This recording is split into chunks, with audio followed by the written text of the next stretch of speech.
5 वेळेस भरली त्याने 2च पुढे चालले. 2च पुढे माहिती रिझल्ट आला. रिझल्ट असा आला डबल गाय पलटलीच नाही.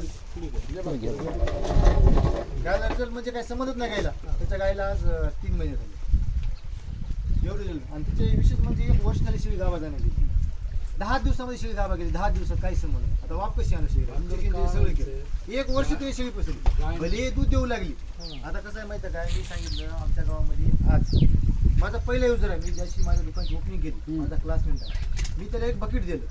त्यानं 2 गाय आणल्या. एक 80,000ची आणली, एक 95,000ची आणली. त्याची 95,000ची गाय मेल्या मला कळाली मेली. आणि मी योगायोगानं ओपनिंग केली. मी स्वतः यूज केलं अशी मी ओपनिंग केली नाही बरं का. ओपनिंग केली येऊन खत नेलेले बोललं ते कार्यक्रमाला आलं. त्याला एक पुडा दिला.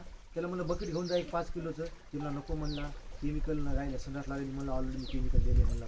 मिल्क मी सांगितलं ना मिल्क चार्जर हे बऱ्याच फरकाचे आहे. पण एसिडचे मिल्क चार्जर एकच आहे.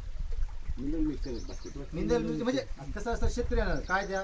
कोणी मिनरल मिक्सर मध्ये कोणाला ते शब्दच काय. मी जर म्हणलं मिल्क चार्जर द्या ते काय म्हणतात ऑलरेडी आम्ही दिले म्हणतात. काहीच फरक नाही. ते मला माझ्या गायला संडास लागली. मी बकेट घेऊन जाय संडास लागायला. जर 4 दिवसात जर संडास आली तर जशाल तसं मग बकेट वापस आणून दिलं. मग बकेट नको म्हणला 1 किलोचा पुडा दे. जशी काही 1 किलोचा पुडा घेऊन जा. त्यानं चारला त्याच्या गायचं 1 लिटरनं दूध वाढलं. शेंदी घट झालं. सगळं झालं.